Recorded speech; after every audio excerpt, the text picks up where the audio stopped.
Get started. Thank you for coming. I hope you're enjoying the Pasadena Convention Center. We haven't been here for a few years. You might wonder why we're filming this particular venue. It was because there was a statistical analysis done at sign-in of potential places participants might go, the likelihood they would go there, and this was deemed to be the session where most of the gifted teachers would come. So you're all been defined as gifted, and thank you for coming. Yes. So let you know what you have in your handout. Hopefully everybody has a handout. I made enough this time. You've got the overview of the prompts of depth and complexity. If they're brand new to you, this will be very handy. If they're not, it's a nice refresher. Behind that, you have kind of a revised edition of the universal themes and generalizations. We'll need both of these during the slide presentation to refer to. And in the back, I kind of put some quotes of some famous people referring to change, structure, systems, etc. So we've got anything from Margaret Mead, Lord Acton, and that famous vampire, Stephen Moyer. Yes. Oh, my favorite vampire. Yes. Although he didn't do well. My name is Bob Grubb. I work in the Office of Gifted Talents and Programs. I was a classroom teacher for 20 years before that. I started out in 4th grade. Then from there, I moved to a 2-3 split for a while. I actually did teach one day at pre-K. We found our eyes and our ears and our nose. It's very exciting. We bounced a ball. We had lunch. It was a lot of fun. And then I spent the last 13 of my years of my teaching career teaching 5th grade. I did work for Dr. Kaplan in the summer institutes for 11 years.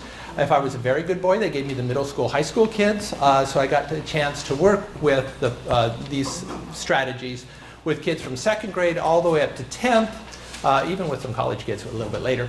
And either from kids from the inner city or kids up in Santa Barbara. So working with kids from all demographic backgrounds. So hopefully you'll find it useful. Just for my own edification, how many people would classify themselves as primary? K1, 2, 3, I guess, goes up there. So some primary folks. How about 4 and 5? Of those who are just 5, take the 5th, always. Good time. I love 5th grade kids. Not when I first subbed, though. I didn't like them so much when I first subbed. How many middle school folks do we have here today? Okay, good job. Middle school folks. High school? All right. Any university professors, please leave if you want. No, I'm just kidding. Please go if you want. So I think you'll find this will work for all kids. Kindergarten teachers, I'm afraid it really falls on you guys to get it started. This is where it really begins. It begins in kinder. That's when you lay the foundation. Then hopefully the high school teachers can reap the benefits when their kids are in AP courses and using the prompts of depth and complexity or their differentiated backgrounds to do well on their AP exams. Okay, so we'll go ahead and get started. Again, this is meant to be an introduction to instructional strategy. So if you're an expert on differentiation, great, come on up. I need you. So I don't know who is ever finally an expert in differentiated instruction. So hopefully I'll give you some ideas, things you can take back to your classroom. We will look at curriculum compacting. We'll look at tiered assignments. We'll look at depth and complexity. We'll only look at the original prompts, being aware that if we had another hour, we could talk about the new prompts and content imperatives, etc. Hopefully give you a few ideas that will work either in a kindergarten class all the way up through high school for kids to get that deeper level of understanding when we're teaching them. Okay, now, what it means to teach gifted learners well. I hope you're sitting next to a friend, or an enemy can be interesting. If you would turn and talk to your neighbor briefly, I don't like the term elbow partner. I don't like that. What would you guys consider to be inappropriate instruction for gifted learners? What's the wrong thing to do? Go ahead, you can talk amongst yourselves. Just putting them in the corner. Or you can fake me out and just mumble. Anything where there's like a rush, they don't get a chance to work on the higher levels of thinking and creative and evaluative. One of the worst things you could make huge work for is just like, ABC answers. You're like, oh no, you're too smart to be part of this lesson. Just pushing the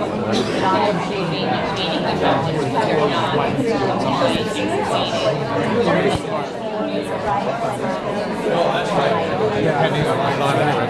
You should feel part of the group. Just trying to figure out ways of getting rid of it. That's all been recorded. Okay, in 3, 2, one. Would anybody be willing to share out what they consider to be inappropriate instruction for gifted learners? What would, yes? You said worksheets? Yeah, just simple worksheets that don't have any really active. And a lot of times, I don't know if you've noticed that some of our math programs, our language arts programs, they do have enrichment pages, and they really are kind of busy work. You know, they're not going to take anybody to deeper levels of understanding. Anything else? Then we'll see what the studio audience voted. Yes? Emphasizing quantity versus quality. Yeah, just putting out more work, and faster. Do it faster, do more, do faster. Anything else? You guys are good. You're going to get them all. I won't need to show these slides. Anything else that you would think is inappropriate for gifted kids? How do you guys feel about peer tutoring? Anybody, did that come up in anybody's discussion? Is it a good thing or a bad thing? How, depends on how you use it. Yeah. When done to it's not that you wouldn't pair up students. It's not that you wouldn't pair up students occasionally, but our gifted students didn't come to your class to be a teacher. They came to your class to learn. And to palm out the teaching on them is not fair to them. Now, occasionally, what you teach, I could see that as well, as long as it's not done to excess. Let's see what Carol Ann Tomlinson thinks is inappropriate. Carol Ann Tomlinson teaches at the University of Virginia. Really is considered to be the foremost authority on differentiation in general in the country. So she lists instruction that asks them to do the things they already know or how to do. Imagine how exciting that is for our gifted learners. I already know how to do it, I got to do it again.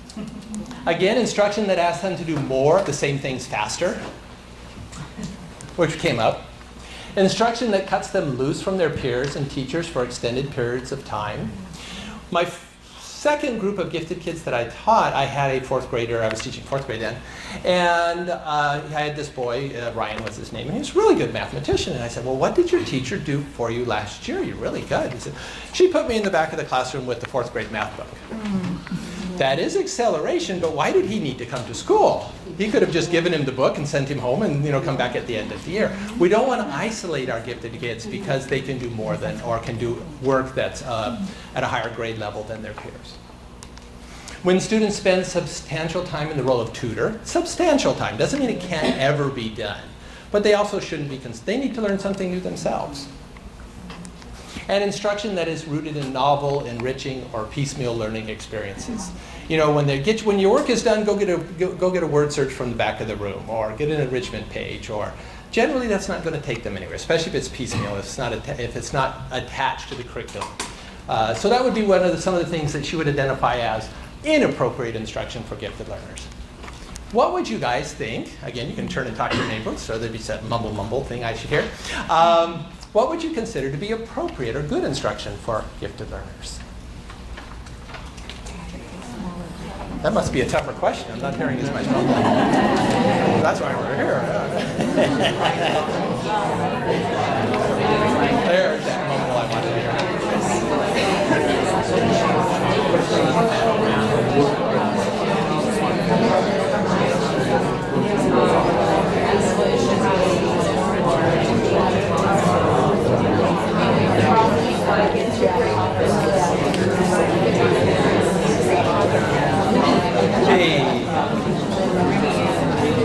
A couple things to share, maybe in 3, 2, 1. Glad they didn't put one of those big rooms. I had to flick the light switch or something. Anybody have one they'd like to share? Anybody what you think would be good or appropriate instruction for gifted learners? I heard some good things up front. We sure did. I think See, it's always dangerous to be near that. I think what she was saying would be the good preface, and then I could give an example. Okay, go ahead. Okay, Stand so up, I so said, you have to face it. Let's go. when students are hands-on learning, when they're creating, when they're synthesizing information, pulling things together. Okay, and I'm right. My 6th grade history class, or English class. We're in the middle of reading Percy Jackson. We're not going to finish. That's why I said you read on. But we're looking at the Greek gods and heroes, Perseus and Medusa myths, and they're working with allusions, and they're pulling quotes and parts from there. We're doing a Google Slides presentation, and they're going and finding how is that playing out in this modern day book, and they're then having those there. Then the 3rd slide for each example is the commentary analysis and going further. So it's Okay, very good. Thank you. Thank you for sharing. Anybody else have something from the back or closer up? So let's take a look at what Carolyn Tomlinson might think was good instruction for gifted learners. Again, learning experiences are organized by key concepts and principles of a discipline. So we're talking thematic instruction. That would be the universal themes, would be that next level of abstraction. Students grapple with meaningful problems and pose defensible solutions. This is kind of the basis for project-based learning. They're going to actually solve real problems. Instruction is paced in response to the student's needs. That means it can be quicker. Typically, a gifted student takes about 3 repetitions to master a new idea or concept. For a high-achieving student, it might be as many as 8 or 9. So they will learn material quicker. So moving faster, but it sometimes can mean slowing down, decelerating rather than accelerating. Giving them time to do some independent study, giving them some time to go to deeper levels of understanding of one particular topic, to narrow down a topic within a field. Good teaching for gifted learners happens at a higher degree of difficulty. Like divers and gymnasts are measured, where they're measured on how well they do on a routine, they're graded, but also on the difficulty level of the routine. So we can give them problems that are at a higher difficulty level. And good teaching for gifted learners requires an understanding of supported risk. You may have noticed, if you've had the pleasure of teaching gifted kids, they are terrified of not doing well. Yeah. And that gets to be a problem. I had one girl in the back of my class, I can remember back in math, I would be teaching a new math concept and I would see an absolute look of panic appear on her face. And I said, sweetheart, this is not bad news. You've given me a reason to live. I have something to teach today. You don't know this. But that failing is part of learning. And that supported risk, that I can take risks. There's a lot bought in on the fact that they've, over the years, been very well rewarded for getting good grades, being the best in their class, and if they think something challenges that can be very hard on their self-esteem, especially if they have a fixed mindset. I don't know if you're familiar with the fixed versus malleable mindsets. If you have a fixed mindset, if you reach something you can't do and don't know how to do that, it's a direct reflection on how smart you are. But if you have more of a malleable idea or an open mindset, that you would then feel, okay, great, this is something for me to learn. I can take this on. Okay, we get kids like this. We have kids who come to school, 3 + 1 is 4, 6 - 1 is 5. Then we get this guy.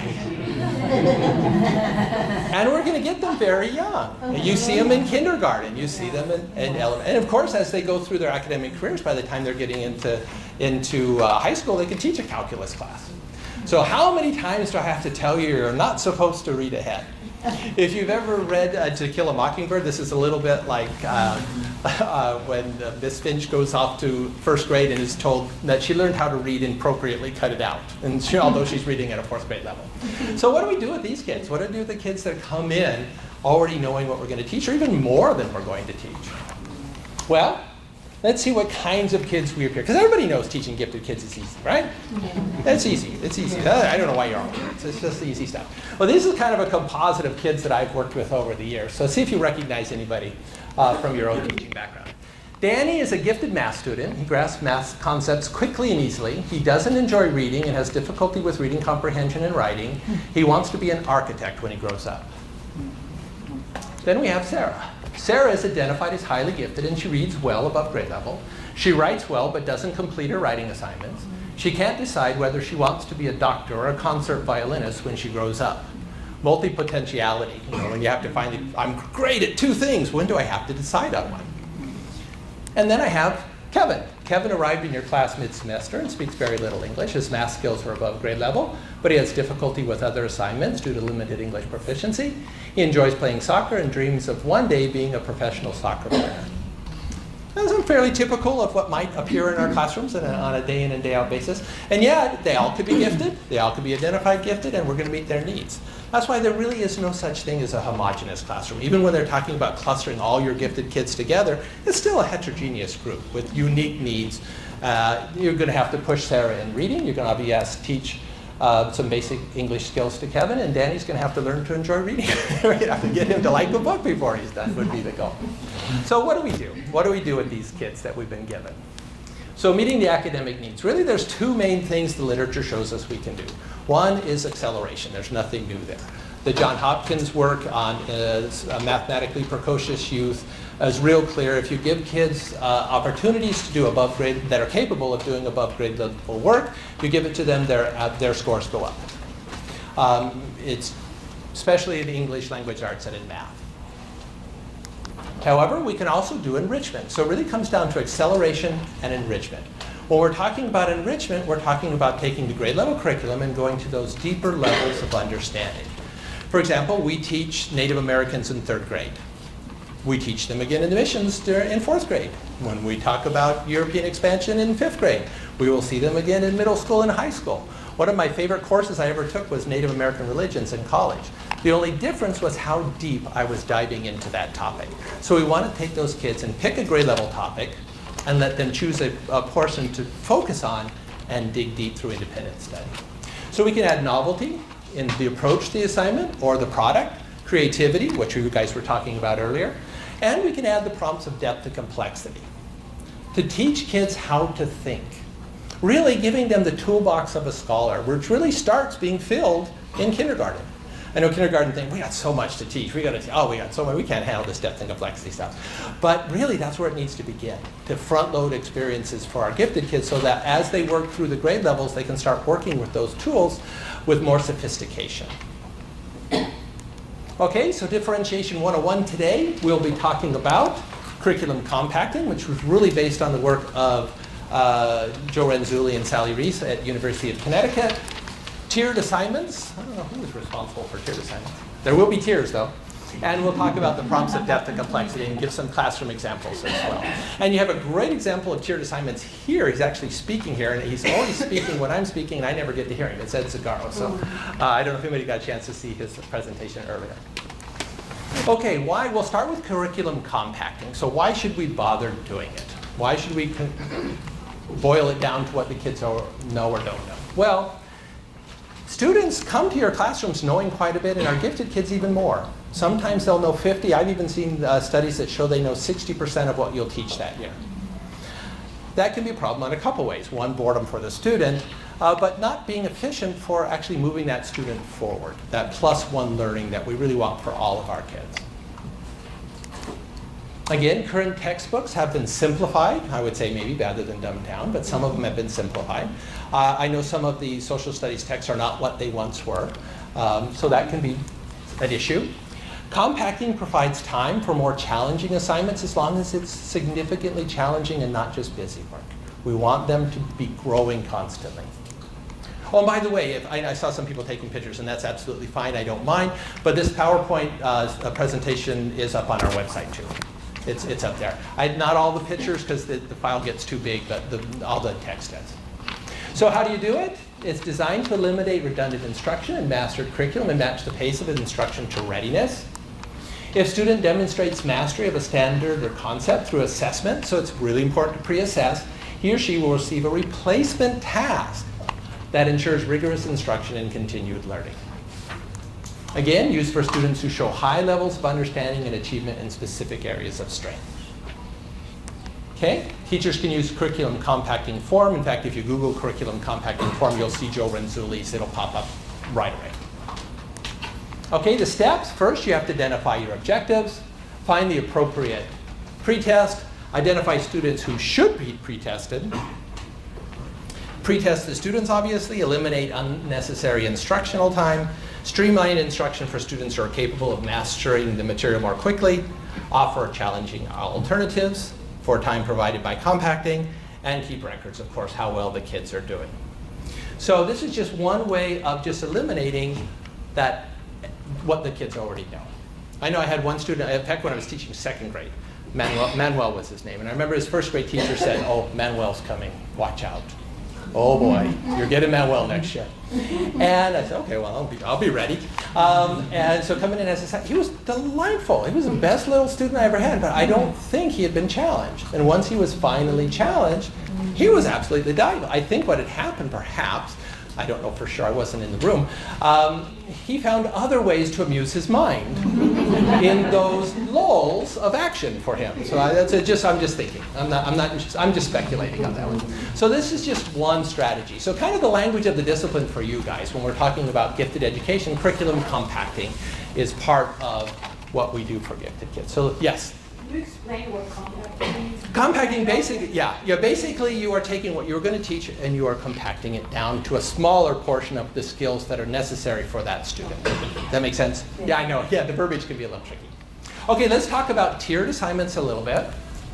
So what are tiered assignments? Again, tiered assignments are another differentiation strategy. Some books, and we'll go over a couple that are already tiered for you, which is nice. Again, tiered lessons address one standard, one concept, or one generalization, so everybody's working on the same thing. The only difference is there's going to be different levels of difficulty in what the students will do. Tiered lessons allow students to access more than one pathway to the information. Again, tiered lessons are used by teachers within a heterogeneous class in order to meet the diverse needs of their students. Tiered assignments are parallel tasks at varied levels of difficulty and varied degrees of scaffolding. It should be invisible to the students as much as possible, so that everybody's working on something that is challenging to them, but that one group does not see the other group's work is more exciting. And that probably is the hardest part of tiered lessons, is making 3 tasks, usually it's 3, usually have high, medium, and low, 3 tasks that are equally exciting for the students. Because students will very quickly figure out who's working on the more complex task, but as long as their task is challenging and exciting to them. And we'll show some examples using with depth of complexity at the end. And this is again adapted from Caroline Tomlinson. Okay, step-by-step guide. First, you're going to determine what you'll be teaching and what you expect the students to be able to do. Then determine what you will tier. You can tier or modify the content. That's actually what the actual what's in the textbook. The process, how the students will access that material, or the final product, how they will show you they've learned what you hope they've learned based on your objective. Then determine how you will group students for the learning activity. Are you going to group them by readiness level? Are you going to group them by interest? Or are you going to group them by learning style? Now, the next step would be to administer an open-ended pre-assessment to determine their student readiness. That would be their academic readiness. Or, if you're going to group in a different way, an interest survey or a learning style survey. That would determine how you're going to group the kids, and based on how you're going to group them, that's how you'll tier the assignment. Develop the lesson, ensuring that an appropriate level of challenge is reached for all learners. And I do admit, this is hard. This is more hard to do than some of the other things we'll talk about because it does require you to make 3 different assignments. Are a couple options out there that are already done for you. And the last, develop an assessment that reflects the approach of the lesson as well as the concepts taught. Let's see if it's coming up next here. This one. Now, I don't know if anybody got a chance. Did anybody go see Edward Zuccaro? I would dearly love to see him speak one time, only because I used his math book for years. The only thing that I really love about Edward Zuccaro's book, one, he kind of gets math in a different way than most do. He actually teaches a little bit of the history and the background to math, which we don't do that in math very often. And he also tiers his assignments. So at the back, everybody, and he has a primary math challenge that starts in grades, probably 1 real precocious first graders up to 3rd or 4th. He has a challenge math designed just for 5th grade. He's got one that's good from 5th to 8th. He's got an algebra book that would take you probably into beginning high school. He doesn't do calculus though. And in the back, everybody will be working on the same topic. What's different is everybody say doing fractions. He'll have 4 levels of problems at the end of each chapter. Level 1, which are challenging. Level 2 are hard. Level 3 are really challenging. And the level 4 he calls Einstein level by the time he gets into challenge math. And those Einstein level problems, I've given them to teachers at pre-services and things. I've had the teachers argue over the answers. The good news is there are answers in the back of the book, so you don't have to worry about it. And generally pretty good descriptions on how you get there. But they'll introduce, say, trigonometry to 5th graders. So it's an excellent way with have already tiered assignments where you don't have to do the work. Now, what I did with my class, I had to have even my gifted kids, you had to show me you could do a level 1 first. And sure, you all want to do Einstein. Yeah, show me. I want to see you do at least one level 1. And then, okay, let's try level 2. And then it would be the challenge, of course, through the year to see how many kids could complete an Einstein level problem. I had a boy, Chase, once, and he was an okay student. Math wasn't particularly his strength, and he finally got an Einstein level problem. And he came in and he says, Mr. Grubb, I didn't think I'd ever get one of those Einstein problems. And so we put them up on a board. We'd say Einstein level, and we put their name up, and they were very proud that they did that. But again, the tiered lesson's already done for you, which is ideal, of course. Okay, now we'll move on to the prompts of depth and complexity, closing out how you can tier an assignment with depth and complexity. How many of you are familiar or have had training in depth and complexity? That's pretty good. That's pretty good. So of that group, how many are using universal themes? Universal themes are change, structure, systems, power. I'm not seeing as many hands. That's not unusual. It's the last place teachers will give themselves permission to go.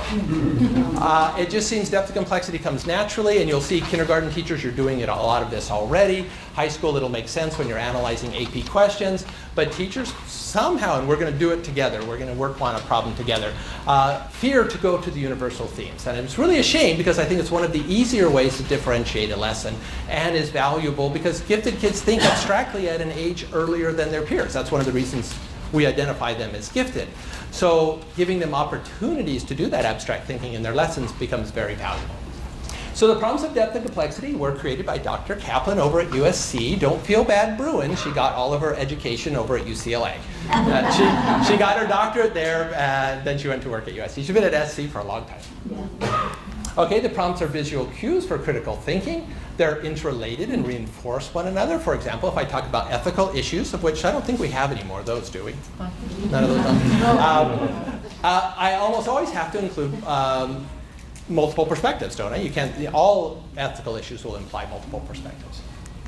Rather than staying on the surface, this is one way to teach our kids to go to those deeper levels of understanding. And really good for all kids. This is one of the gate strategies that all kids can do. Everybody can look at patterns in the details. Everybody can identify ethical issues from multiple perspectives. What the gifted kids will do is it kind of takes the ceiling off the lesson so that they'll go different places with it. They'll start bringing in universal themes. They'll start they'll mingle the prompts together to create new prompts. That's kind of exciting when they do that. Again, prompts actually promotes academic excellence and scholarliness. And they can be used in questioning, framing. I want to finish with a frame if we can. Discussion, writing differentiated learning objectives and task statements, etc. So those are the elements of depth. These are really the prompts that take kids to those deeper levels. These are the iconic representations. If you've never seen the prompts of depth and complexity, they're just representations that you can use. Now that we have Benchmark Universe, we're doing annotating text. Why not use the prompts of depth and complexity to annotate text? Rather than putting the exclamation point or the star or whatever it is, why not identify the ethical issue in the paragraph? Draw the symbol for ethics and underline it. Again, so we have language of the discipline. We'll introduce each one individually. Details, patterns, trends, universal themes, unanswered questions, rules, and ethical issues. So those are just the iconic representations. There are several places you can buy them commercially, but generally you can download them for free on the internet and print them out. Again, when we're talking about language of the discipline, we're talking about the language that is specific to each discipline. In freshman biology, they estimate that there are roughly 2,000 terms that are unique to freshman biology that if you don't master, you can't do well in that course. That's more new language than you would if you took a foreign language, French 1 or beginning German or whatever it is. Language of the discipline, kindergarten teachers, you've been doing a great job with it. Everybody keeps track of their math language. Sum, equals, plus, whatever, all the way through. But again, without the language, the academic language of math, we can't do well at math. The only place I see language of the discipline misused is in the language arts. What do you think I see?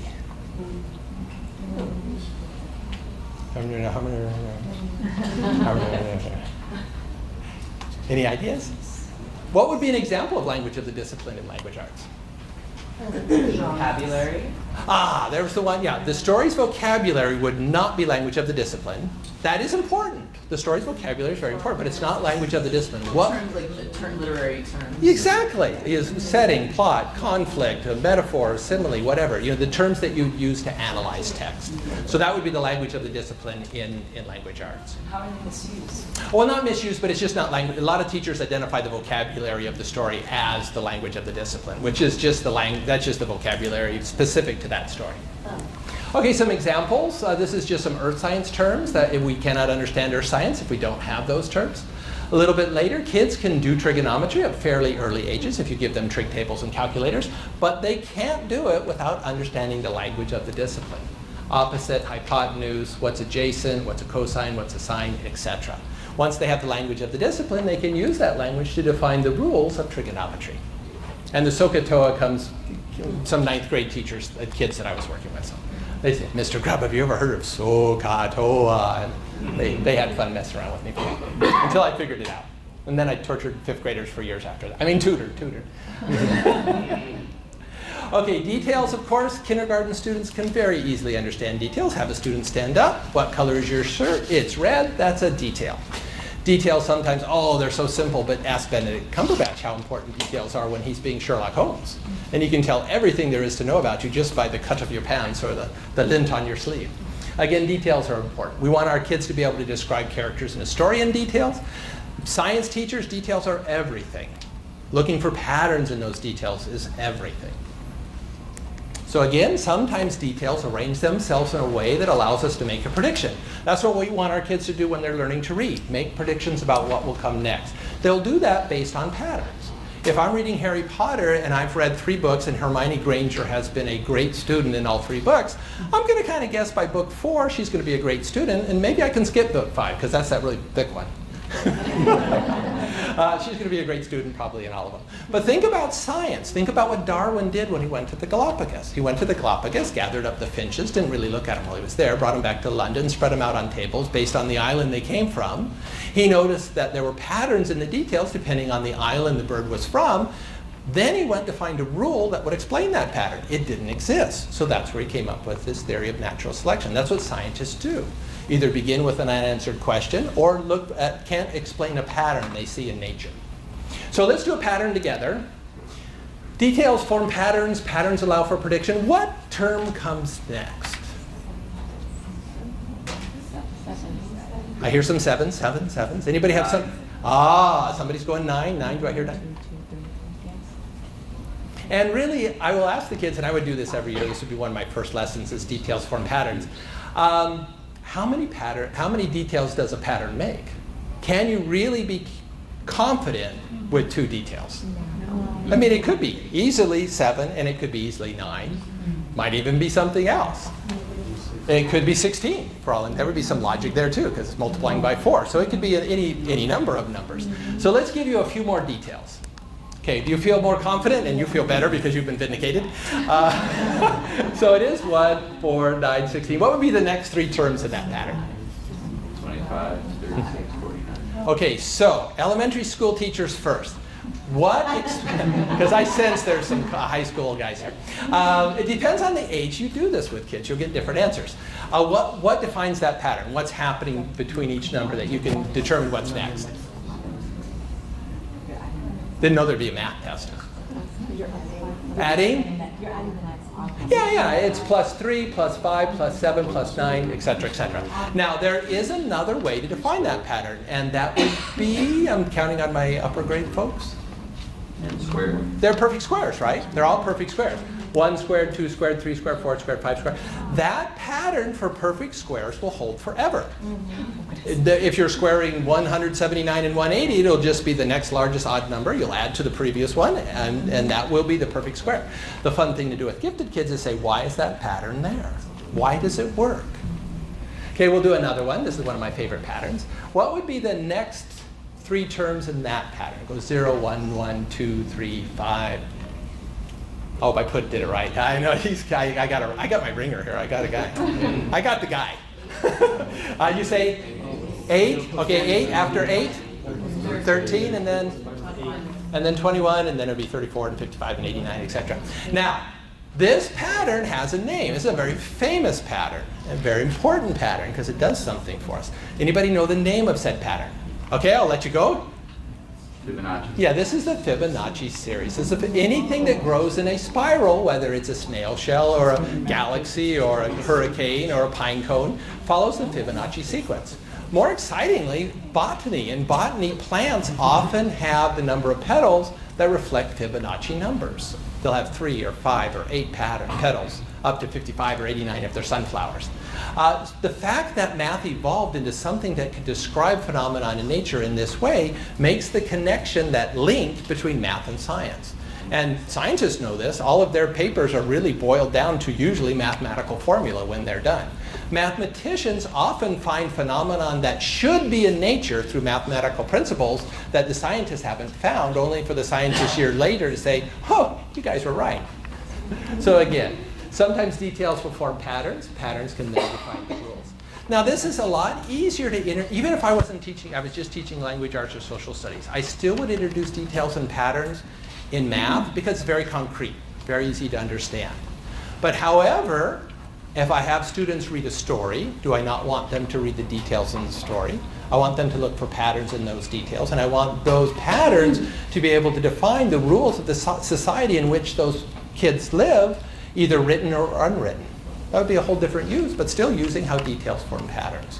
If I'm looking at a traditional plot line with exposition, rising action, climax, falling action, etc., that is a pattern that most stories follow, most movies, most sitcoms. Again, looking for details and how details form patterns. In a science experiment, again, looking at the patterns in the details and then trying to explain why they're there. This is an example from, actually not too far from your class, Ms. Reed. This was an example a few years ago. Now I know you guys, it's getting close to summer break. You guys are getting your summer reading list together. I would really recommend Mr. Putter and Happy Pour the Tea. It's a riveting read for the beach. But in this case, this was a second grade classroom, and the teacher was just keeping track of patterns. What patterns were in the story?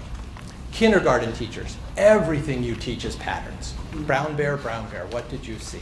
I saw, it's a yellow duck, isn't it? An exercise, something like that. Again, just looking for evidence of patterns. Okay, trends. Trends are social forces that mold or shape behavior. Now, when I first started teaching, there was these things called Pokemon cards, were a trend in children's play. And they would bring them to school, and they would trade them, and they would sell them, and they'd lose them, and tears would be shed, and we'd forbid them to come back on campus, and they still would. And then the next year was over. It was Digimon. Digimon took over. And then the next year was Beyblades, those little tops, you know. Yeah, you remember those. The next was Tech Decks, those little skateboards. I had about 5 of those in my drawer when I left the classroom that I had gathered up over the years. Last year, almost to a school, you guys got hit with a really big trend. Fidget spinners, right? Fidget spinners. Every school I visited talked about fidget spinners last year, until one of the students went home and saw their parents playing with it, and it was over. It was like, done. I'm not doing it anymore. So trends are social forces, but there are patterns to trends, and sometimes weather reporters don't help us here. They talk about weather trends. They're really talking about weather patterns. Again, trends can shape, but yeah, I can then take it, say I'm working with some 5th grade kids, and I can ask, what were the culinary and fashion trends in medieval Europe that contributed to exploration of the New World? So we're talking about cooking with spices and wearing of silks. So again, how do trends, when I'm reading Tom Sawyer or Huckleberry Finn perhaps, why aren't the children wearing shoes? What is the fashion trend in that society at that time? Why don't they only wear shoes on first day of school or Sunday? Again, trends. Here's an example of just kind of the impact of trends. So sometimes you'll get that deer in the headlight look with kids, like, you know, they say, what's a trend, kid? Oh, I don't know. So we'd have it look up in the dictionary if we had to. We'd give some examples. If I am a skateboarder, I wouldn't be caught dead wearing any other shoe but Vans, right? But if I'm a basketball player, I'm going to wear Jordans. They have a technology trend all in their backpacks that we didn't have when we were growing up, all the different phones and different technologies. The kids were talking about the impact of cash there. Again, so then we tied it to the exploration in the 1400s. And again, what was the final impact? Well, for Europe, new land and new gold. For the Native Americans, many died. The missions lost their land and religion. And for themselves, because a lot of my kids were Spanish speakers, we all speak Spanish because of this. And English as well, because of the English settlers. And there would be no United States if this not had happened. So silk and spices, a lot of things happened because of that. Okay, rules. Very young children understand rules. You have rules to your classroom, you have rules for your school. You can start there. The Constitution is the rule book of the United States. In math, we have our properties and formulas. In science, we have our laws and principles. So again, these would be examples of the rules. Here in math, I can just keep track of the rules of math. The associative property, commutative, etc. Just keeping track of rules. Okay, ethical issues, again, that's the right, the wrong, the push me, pull me kind of things. There's not a story ever written, if it was any good at all, does not have some ethical issues. Imagine Harry Potter without Voldemort, wouldn't be very exciting. Or Percy Jackson without the antagonist of the story.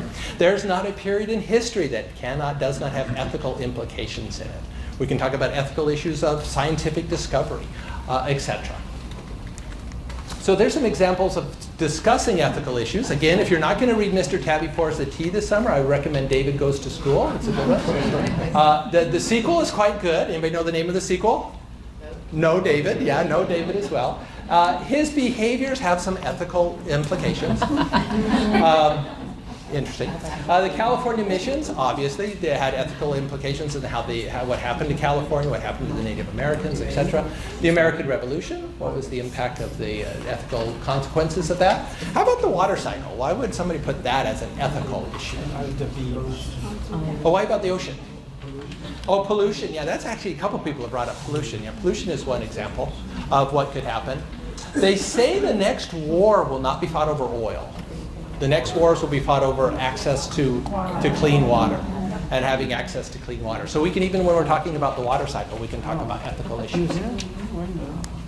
Okay, here's an example of talking about, and I referenced this in my previous talk, is we can introduce ethics as a branch of philosophy. And the book I used to like to use was Philosophy for Kids by David White.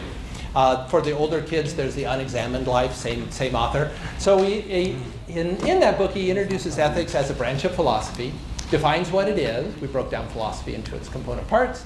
Ethics really are what you value. Plato's big question would be, are you a fair and just person? Of course, then you'd have to decide what that means.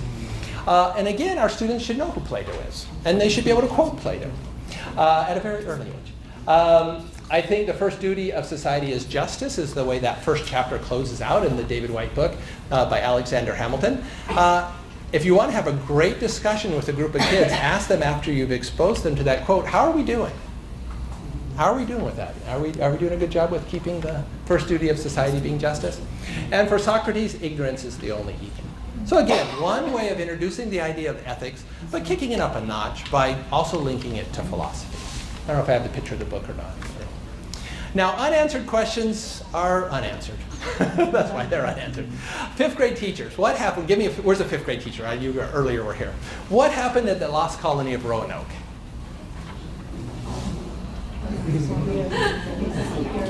We don't know. Historians don't know. It is an unanswered question. Why did the Mayans get up and walk away from their cities before the Spanish came? We don't know. It's an unanswered question. Albert Einstein went to his grave looking for a unified field theory of trying to reconcile relativity physics with quantum mechanics. Stephen Hawking, same thing, went to his grave, could not find the answer, could not find the unified field theory. I was hoping if Sheldon Cooper had one more season, if they let him get back to string theory, we might have pulled it off. But each discipline has its own unanswered questions. And it's important for kids to know that the work is not done. You would think mathematics would have no unanswered questions, right? It's math, after all. They're always coming up with answers. Google it, and you will get page after page after page of unanswered questions. Whoops. I dropped the mic. One of the unanswered questions, 9 of them, as a matter of fact, have a cash prize associated with the Millennium Prize Awards. They're worth $1 million each. There used to be 10. Somebody got one. There's only 9 now. So that could be helpful in an answer when your kids are asking, why should we learn algebra? Well, $1 million. Another one of the unanswered questions, and I hate to give this to you on a Saturday because it'll probably keep you up at night. We do not know if there's going to be an infinite number of twin prime numbers. Didn't know. For one, Euclid very elegantly proved that we will have an infinite number of prime numbers. We don't know what the next one is. We're still looking for it, but we know it will be there eventually. Twin prime numbers are 2 primes that are separated by an even number, like 3 and 5 would be an example of a twin prime number. The mathematicians don't know. The Goldbach conjecture, we don't know the answer to that one, etc. Collat's conjecture as well. There are many unanswered questions in math. Why was gravity a byproduct of the Big Bang? Physicists don't know. So these would be examples of unanswered questions. And as they would come up, keep track of them so that the students know there's still work to be done in all of the fields. There's the twin prime number. See, we don't know. That's going to keep you guys awake tonight. Okay, now big ideas, universal themes. This is the one area teachers shy away from. Teachers, even that I respect, who use the prompts of depth and complexity daily in their classrooms, seem to shy away from this. So if you'd open up your package, you've got a list of them, or it doesn't have to be only these. But it would be change, power, structure, systems, relationships, order versus chaos. I'm forgetting one in there, I'm sure.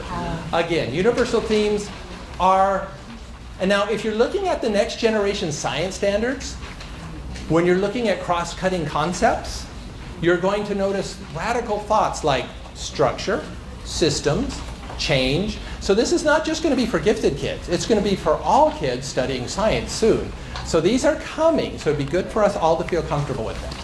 So the universal themes are really, they're universal in that they act as umbrellas across multiple disciplines. I can look for evidence of change in science. I can look for evidence of change in a novel, in history, in a math problem. So again, I can link the disciplines together by using the universal themes. This is an example of, oh, that's my classroom a few years ago. We were introducing the big idea of structure, and we're looking for evidence of structure in language arts. So we're noun and verb-based language with adjectives, pronouns, adverbs, etc., supporting nouns and verbs. Looking at plot lines again, conflict in a story. Then we're looking at Aztecs. We're looking at the structure of Aztec society. We're looking at comparing it, doing a parallel with United States society as well. Over in math, we're looking for evidence of structure in our place value system.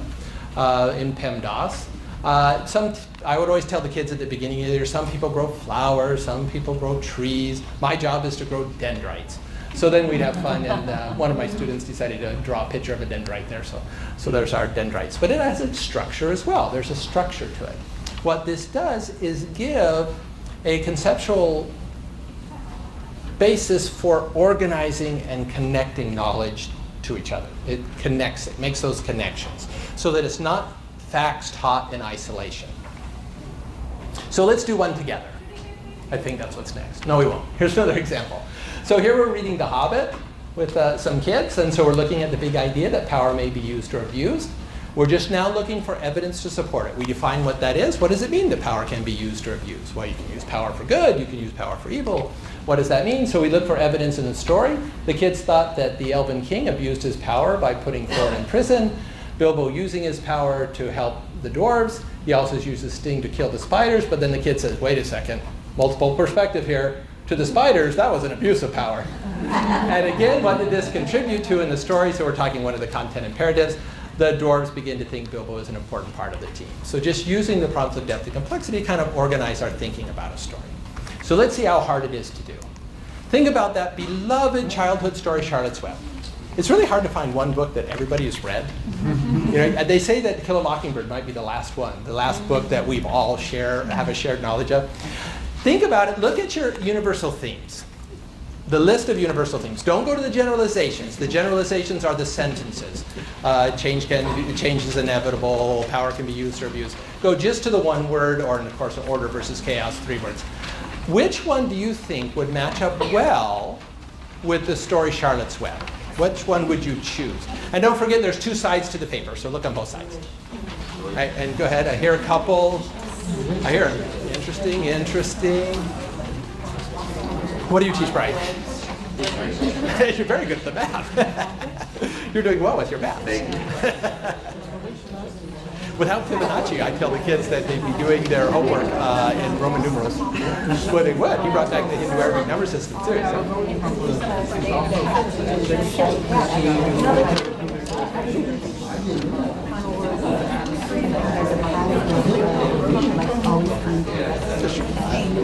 gotta quit playing. Okay, in the interest of time and the fact that you do have one more session today, I heard a couple. Anybody like to share their thinking? Oh, now you're shy. Yes? Say conflict. Ooh, interesting. That was not one I heard, and I'm glad you went there. Why conflict? Well, there's a problem because pigs are eaten, and the pig doesn't want to be eaten, and therefore we must find a solution to that problem. Yeah. And think about it. There's not a work of fiction that will not include conflict. That's part of the things we look for. What is the conflict and the solution? There is not a historical event that does not include conflict. The big idea that conflict may allow for synthesis and somebody read it for me. Conflict may lead to synthesis and change. Whew, had that one in my head there. Again, that's true of every historical event. There will be, after a conflict in a story or a historical event, there will be synthesis, there will be change. Okay, anybody think of a different one that might work? Relationships. The relationship between Wilbur and Charlotte. Yeah, and Templeton even gets in there a little bit, or the family as well would be relationship. Anybody have a different one besides conflict and relationships? Could power work? Yeah. Think about the power Charlotte had to influence people. If you're looking at power as the ability to influence, my goodness, she kept Wilbur alive. Okay, so I could have chosen any one of those three, and I probably could make a case for change, because every story involves change, because they're universal themes. So let's just pick one, and just for the sake of the one I already typed up earlier, let's choose the universal theme of relationship. It is the one most people choose with this story, but I have heard others. Again, so if I choose relationships, the next thing would be, now look at your list of generalizations next to relationships. I think relationships are purposeful. What are some of the other ones there? Your relationships, everything is related in some way. Relationships change over time. Pick one of those that you think will apply to this story. Go ahead. Relationships can be natural, forced, or chosen. Ooh, and that is really good. That one's not brought up very often, but that would apply brilliantly, because the choices or forced relationships between poor Wilbur and the farmers, or the choice between Charlotte and Wilbur. Templeton gets into the mix as well. He's the rat. That would work. Another one would work? Relationships can be simple or complex. Ooh, I like that as well. Okay, let's pick one that isn't either of those. I wish I could type it in very quickly. Yeah. Relationships are purposeful. Well, thank you. Well timed. I did not pay her any money to say that. Okay, and relationships are. It doesn't matter though. It doesn't matter which universal theme you choose. It doesn't matter which generalization. You pick a. You don't have to rewrite your textbook. You just go to your textbook, pick a universal theme you think would work well with your material that day. Then pick a generalization, and now the next step, you didn't have to do any extra work. Your job is to use that big idea as an advance organizer and look for evidence to support it. In our reading today, what evidence did we find to support the big idea that relationships are purposeful? So then you report out, what you got out of the text. The next step is to extend it. Okay, great. In our reading Charlotte's Webs today, we found evidence to support the big idea that relationships are purposeful. Where else, in anything else that you've studied, would that be true? Would that be true in an ecosystem or a food web, or would that be true in a governmental system? But to make the connection with that universal theme to other learned material, to make the connections. Really, it's the holy grail of teaching. It's transfer. What I learned here reading Charlotte's Web, I can transfer that to social studies, science, another novel I've read, or even to current events in the real world would be very, very powerful. So that is one, and it's just that easy. It's not that hard. It's just picking it. Now, I was reading Lord of the Flies with a group of kids once, and I was thinking this book is all about power, and I was going to go there with the kids. And we were reading about the first part of the book, about a quarter of the way in, and one of the kids raised hand, Mr. Grove, this isn't about power. It's not. He says, this is really about order versus chaos. And you know what? I had to agree. And they'd only just been superficially even introduced to the idea of order versus chaos, but I had to agree. It was how the order that slowly devolved into chaos and how the adults had to reestablish order. Order leads to chaos, chaos leads to order. Okay, one last thing. We'll talk about complexity and then we'll do a frame, and I think we'll be on time. Okay, the prompts of complexity, those are the prompts of depth, the deeper levels. Complexity is about connections and seeing relationships. Either seeing relationships over time, between the disciplines, or through multiple perspectives. So when we're looking at relationships over time, we're really looking at how past, present, and future relate to each other. When a historical event happens, what happened before it to cause it to happen or led to it? What happens after it as a result of it? Again, predicting and how characters change over time. Varying points of view can be very powerful. Looking at how people have different perspectives. And actually, you can't teach, we talk about restorative justice all the time. We can't talk about empathy if students can't see something from someone else's point of view. Why they hurt somebody's feelings or why that bothered somebody else. So multiple perspectives can be very powerful. Okay, this is an example of just looking at it in the curriculum where Europeans and Native Americans viewed land ownership quite differently. To the Native Americans, no one can own land any more than you can own the air or the water. To Europeans, if you can build a fence around it, have a big enough army, it's yours. Again, they had multiple perspectives about religion, Christianity versus native religions, which contributed to conflict in the New World. Again, making the link across the disciplines, we can use the universal themes for that, to make those links and connections. That what we teach in science is related to math, what we teach in social studies is related to the language arts, etc. Now, the important thing to remember when you're introducing a prompt, and you don't have this, but I'll be happy to send it to you if you want to email me.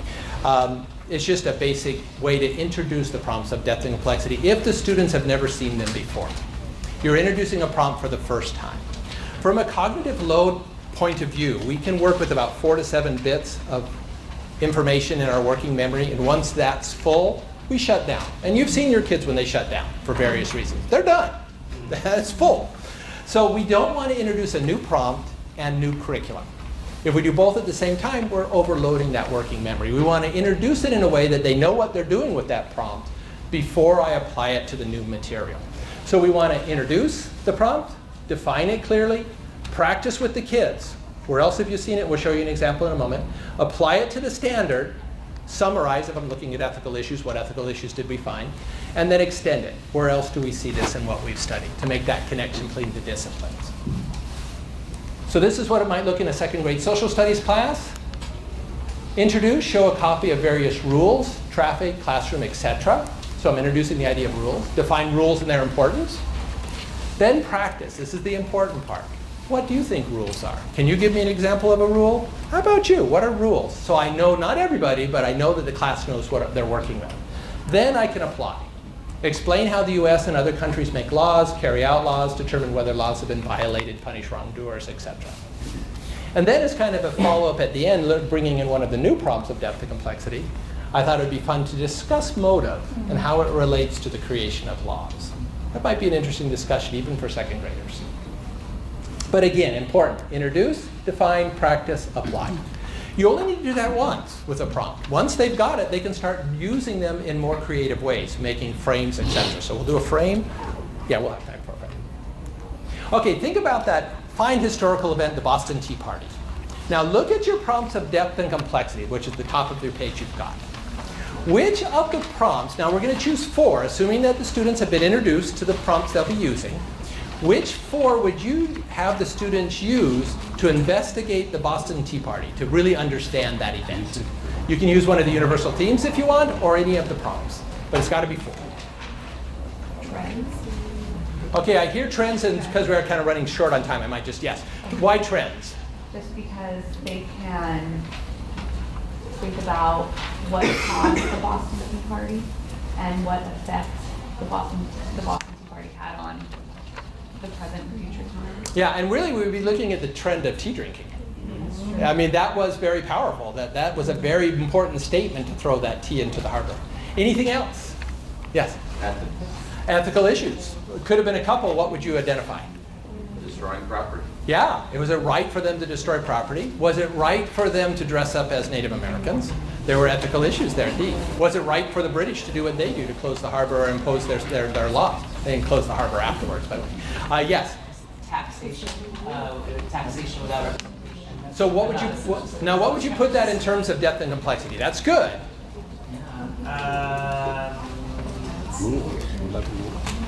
Now, the relationship between the individual and the government. okay, so relationships. We could also do powers can be used or abused, because you could say taxation without representation is an abuse of power, and you'd have to define it as such.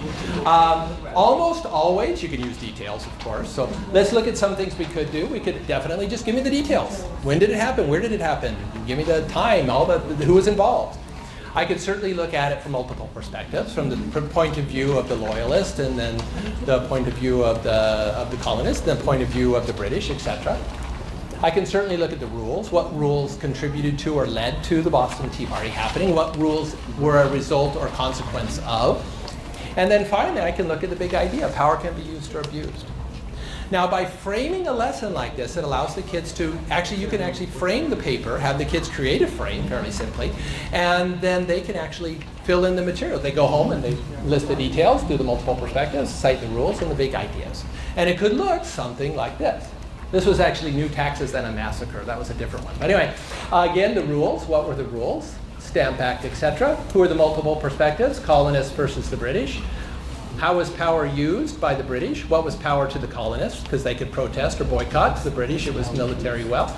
He described the ethical issue in details. I think people were shot, and that was a big ethical issue, yeah. Again, so just framing the lesson using the prompts of depth and complexity. Now, what can be very powerful, first time you do a frame with the kids, you'll determine the 4 prompts they're going to use that first time. The next time you pick 3, they pick 1. You can see where this is going. Next time you pick 2, they pick 2. And leading up to, especially when they get in the upper grades, middle school and high school, they should be able to choose their prompts of depth and complexity, all 4. And how will they approach that lesson? And what universal theme do they think this lesson exemplifies? So it becomes very powerful as a way of having the kids dive into those deeper levels of understanding. And I think we're getting relatively out of time. I wanted to at least get to the frame. Any last questions or things? Yes? So I teach AP literature, so we don't do things like this exactly. Although as I'm sitting here thinking, I'm thinking, okay, how could this leap into the kind of task? Yeah, and I will say part of the way that the prompts of depth and complexity were created was through an analysis of the disciplines, through an analysis of what it means to be an expert in the field, and also through an analysis of AP questions. What kinds of thinking do students need to do well on AP tests at that level? And then, as you find out those levels, scaffold it down for the younger kids. Yes? Do you have a good example of frames for math, science? In frames, I do particularly with the new prompts, and I will add process and proof are 2 of the new prompts. So I've noticed with problem solving in math, it's a huge problem. Kids aren't doing well, our SBAC scores aren't looking that good because we actually they have to explain themselves now, which by the way for gifted kids is hard because they have a lot of skills to automaticity. They don't know how they got the answer because it's so automatic. But think about how hard problem solving is for second language learners. They have to decode the problem, then they have to, if they don't have their math skills aren't up to par, they're really in trouble. So I have the same frame, I just reverse it the other way. And instead of the unanswered questions huge in the upper corner there, I do unanswered questions lowercase u, because it really isn't a big unanswered question like the unified field theory. It's an unanswered question of, in this math problem, there's an unanswered question. So I would put the question here, unanswered questions here, so that's all they're finding. What do I put, then the next box, so your mind is free, what details do you have? Great, down here, what process are you going to use? Then that's one of the new prompts process. So it's like, what are the step-by-step way you do something? So in this case, this is, anybody CGI schools? This is where you would stop and have that discussion. What is your way to solve this problem? What was your process? And to be able to explain. And then finally at the end, proof. How can you prove you're right? Young kids, it's usually the inverse operations. Older kids, like in algebra, you plug in and check, you know, that kind of thing. But how do you know you're right? And this is the kind of thinking they're going to have to do on Smarter Balance. This is really CGI. That, yes, I can do math. I have some innate math ability. I have processes that I could use. What are they? What are the processes you're going to use? Okay, any other questions? Yes? So where do we go to find out more about everything you've been talking about? Okay, so I would best, right now we have, on my PLN, we have some GATE PD hours classes. One of them is the prompts of depth and complexity. What's nice about it is it's not me, I didn't do it, it's a webinar. You don't have to take the class, you can just watch the webinar if you don't want to bother with the answers to the questions. Watch the webinar. What she does is pretty much assumes you know the new prompts, the old prompts. She introduces the new prompts and gives you some ways to work with them. That's a good way to go. We also have a class up like Think Like a Disciplinarian, which I didn't include in this presentation for time purposes, but teaching kids to think like a botanist, like a chemist, like a physicist. That's up as well. And if you're interested in more on the universal themes, we have another class on my PLN. Dr. Paige McCord is the person doing that one. I know Paige, I went to school with her. Well, graduate school. She's too young for me to have gone to any other school.